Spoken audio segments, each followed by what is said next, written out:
Meu filho, até amanhã. Vai com Deus.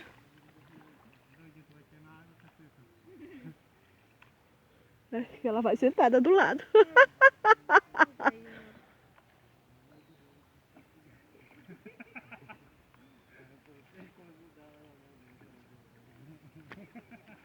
Tchau, agora eu já vou.